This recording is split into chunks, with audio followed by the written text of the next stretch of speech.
কাল রাত্রে কেন্দ্রীয় বাহিনীকে নিয়ে ঢুকে বেছে বেছে শুধু আমাদের তৃণমূল কংগ্রেসের হোর্ডিংগুলোকে ছেড়া হয়েছে। এখানে বিজেপিরটা রয়েছে, ওর পাশে আমারটা খুলে দিয়েছে। বিজেপির এখানে কোনো লোক জনসমর্থন নেই। বেলেঘাটার তৃণমূল কংগ্রেস প্রার্থী কুণাল ঘোষের এক মারাত্মক অভিযোগ, কেন্দ্রীয় বাহিনী নাকি তার পোস্টার লক্ষ্য করে শুধু তার পোস্টারই একেবারে নাবিয়ে দিয়েছেন। এই যে এই জায়গাটা আমি একটুখানি দেখানোর চেষ্টা করব, সেখানে বিজেপির পোস্টার রয়েছে, বিজেপির যিনি পার্থ চৌধুরী তার পোস্টার রয়েছে, কিন্তু পাশে জায়গা পুরো খালি। কুণাল ঘোষের অভিযোগ যে তার পোস্টার নাবিয়ে দেওয়া হয়েছে, অর্থাৎ খুলে দেওয়া হয়েছে। তিনি তাই আজ আবারও করে এখানে পোস্টার লাগাচ্ছে। তার যেটা অভিযোগ যে বিজেপি প্রার্থীর পোস্টার রয়েছে, সেখানে আমার পোস্টার খুলে কেন দেওয়া হবে? কেন্দ্রীয় বাহিনী তো নিরপেক্ষ কাজ করবে। কেন্দ্রীয় বাহিনী যদি বিজেপি তৃণমূলেরটা খোলে, তাহলে বিজেপিরটাও খুলবে।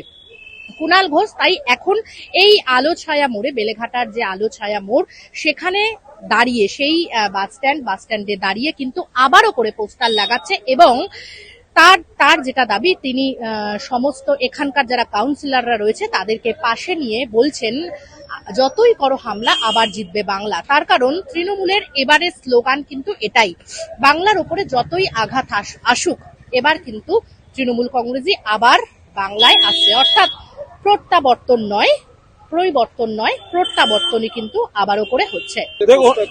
দেখুন এই যে আমরা বেলেঘাটায় এই মুহূর্তে আমরা 34 নম্বর ওয়ার্ড, এখানে কাউন্সিলর অলোকানন্দা রয়েছেন, সিনিয়র লিডার অলোক দাস রয়েছেন, আরো সব সহকর্মীরা রয়েছেন।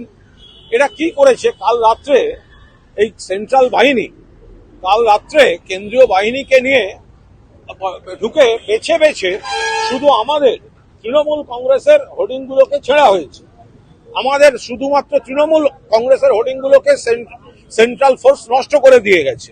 এবার আপনি দেখুন এখানে বিজেপিরটা রয়েছে, ওর পাশে আমারটা খুলে দিয়েছে। তো তাহলে যদি এটা বেআইনি হয়, তো তাহলে আমারটাও খুললে ওরটাও খুলবে। তাহলে কি করে বিজেপিরটা এখানে রয়ে যাচ্ছে? কেন্দ্রীয় বাহিনীকে নিয়ে করা হয়েছে। এখানে বাস স্ট্যান্ডে বিজেপির হোর্ডিং, সরকারি জায়গা, ওখানে লাইট পোস্টে বিজেপির এখানে কোনো লোক জনসমর্থন নেই। বিজেপি পয়সা দিয়ে বাইরের রাজ্য থেকে আর কিছু এজেন্সিকে দিয়ে এইসব করে বেড়াচ্ছে। আর সেন্ট্রাল ফোর্স শুধু আমার পলিটিক্যাল হোর্ডিং ছেড়েনি, কর্পূর সিনেমার হোর্ডিং ছেড়েছে। আরে কর্পূর তো সিনেমা, দলের নাম লেখা নেই, প্রতীক নেই, সিম্বল দেয়া নেই। সবচেয়ে বড় কথা, আমি যতক্ষণ না নমিনেশন জমা দিচ্ছি ততক্ষণ আমি বা ব্রাত্য কেউ আমরা অফিসিয়ালি ক্যান্ডিডেট নই। তাহলে কি করে এইভাবে এই গুন্ডামিগুলো করে? এতে করে কিছু হবে না। যতই করো হামলা আবার জিতবে বাংলা, কিন্তু এই গুন্ডামি আমরা অ্যালাউ করব না। আমরা এখানে আজকে আবার মারবো। যদি খুলতে হয় দুপক্ষকে খুলুক, এটা যদি আইনি হয় দুটোই থাকবে, যদি বেআইনি হয় তাহলে দুটোই খুলবে। বেছে বেছে আমারটা খুলছে কেন? বেছে বেছে কর্পূর ভাঙছে কেন? বাস স্ট্যান্ডে রয়েছে, সরকারের ইলেকট্রিক পোস্টে বিজেপি রয়েছে, দেখতে পাচ্ছে না?